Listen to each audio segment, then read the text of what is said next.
Hello, everybody. My name is Alan Combs. My wife, Leslie, and I have lived in Oregon for nearly 20 years. I raised my family here. In those early years of living in Oregon, I thought I had landed in heaven.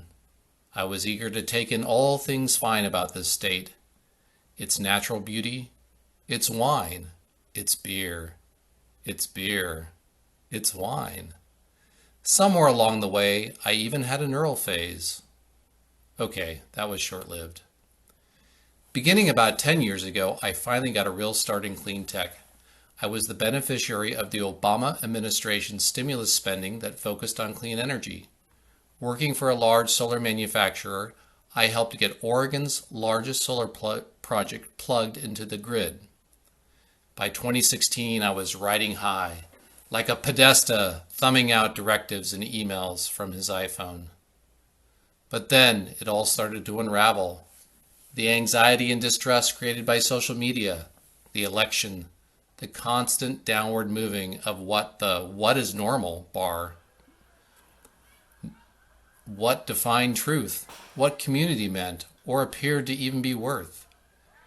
I began putting my energies at my church and in my reading to better understand systemic racism and oppression in our society and to try to make changes for the better.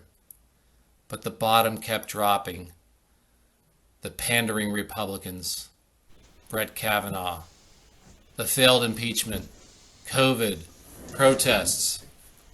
By May of this year, I looked like this. What? I had hit bottom. I was depressed. I felt there was no hope. Slowly, a few things started to change. I began to notice the work of others, including many of you here tonight. I gathered the energy and courage to join Clean Energy for Biden. Since jumping in August, I have simply felt better. I have organized phone banks and joined numerous others. Although it takes some warming up, I have no trouble talking to people when I can share my views in support of a good person or cause. Calling on behalf of Joe Biden and Kamala Harris has become easy. Clean Energy for Biden's Get Out the Vote effort initially focused on the swing states of Arizona and Minnesota.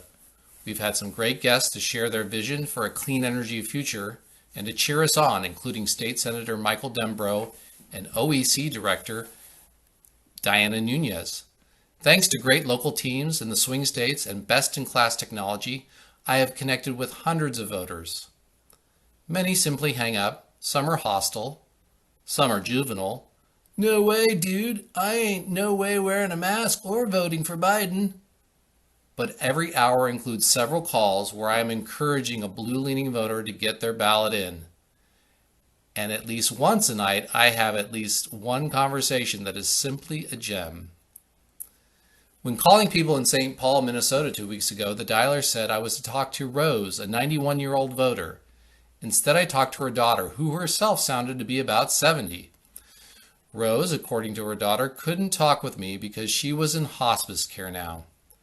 I apologized for bothering her and tried to sputter out some sort of condolences. At that point, she exclaimed, "Well, you don't need to worry. We took her to vote on the way to hospice. Rose has always voted Democratic. She voted for Adlai Stevenson." Later on, I did the math. She's been voting Democratic for over 65 years. So feel better about yourself. Turn a corner and do something to help get out this vote. We have 13 days of the election. There are still many calling and texting events scheduled. And as a special incentive to this Build Back Better event, the first 3 guests at tonight's event who commit to 2 Get Out the Vote events will receive a fine bottle of Oregon's finest. Just make your commitment in the chat box and we'll work out the details later. Won't we, Arthur? Thank you and enjoy the rest of tonight's Build Back Better program.